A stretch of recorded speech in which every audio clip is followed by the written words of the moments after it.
Greetings, YouTube. Yesterday, Ander, over on Woodwad, or however you say that, um, did a video concerning removing characters from play when the character is suddenly transformed by the GM into something else, either in a temporary state, for example, having what's mind controlled, or in a more permanent state, as in lycanthropy, vampirism, or someone brought up the idea of a PC being killed by a ghoul, and the PC rises as a ghoul and then becomes a ghoul character. And he's of the firm position that in those situations, you don't take over the character. The GM requires the player to play the character in their new state. And he and I disagree on this.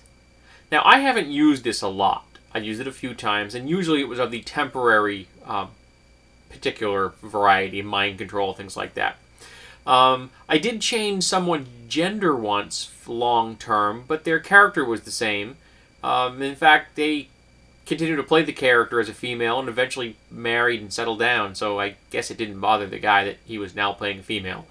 But that's as close as it's come to really have me take over a character. I never like doing it. I don't like having it done to my characters, and I don't do it to others for that reason.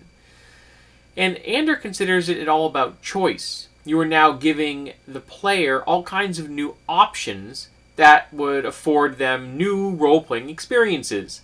And I'm seeing it differently. It is a choice. To me, it's being given a choice between doing nothing, actually having your character taken over by the GM in some capacity, and you don't get to play anymore, or being given a crap sandwich.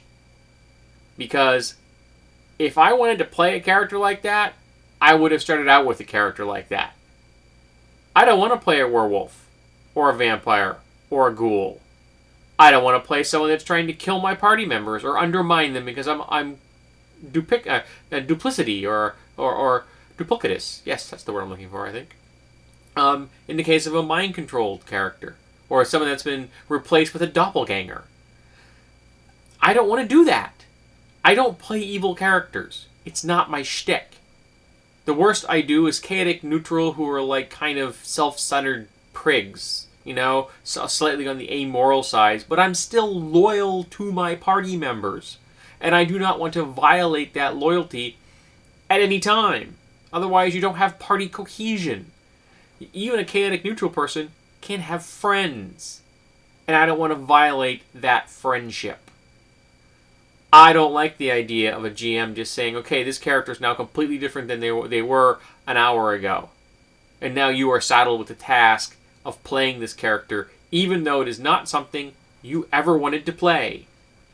If my character was killed by a ghoul and came back as a ghoul, do you know the first thing my character would do? Find the party or find another group of people who could kill me. And then I would leave the game. Because I don't want to be put into a position like that again. And since I'm not in charge of the game, I'm just a player, the only way I can vote is with my feet. And so I would. Yes, I realize that this probably isn't going to go over well with Ander or many other people who have commented in the thread that he had already. And it's just continues to reinforce the fact that I am either a very shallow gamer or really crappy at the hobby. Because I don't want to be thrown into that kind of complexity. I don't want to have a, role-playing experience of that variety. It isn't my thing. If I'm going to play a character that doesn't have an alignment, I'm going to play in a system where none of these things is going to happen. Well, maybe Super's games, but Super games are pretty plastic. You're not going to stay in that state for very long. Let's face it, it's a superhero game. So, I have to disagree with Ander. I don't like this model. I don't like the idea of a GM saying, okay, now you're going to play your character this way, and you don't have a choice. I see that as the opposite of fun. The opposite of options. The opposite of an actual choice. You're giving a person a situation where you can either do it my way or take the highway. And I don't particularly like that way of doing things. Sorry.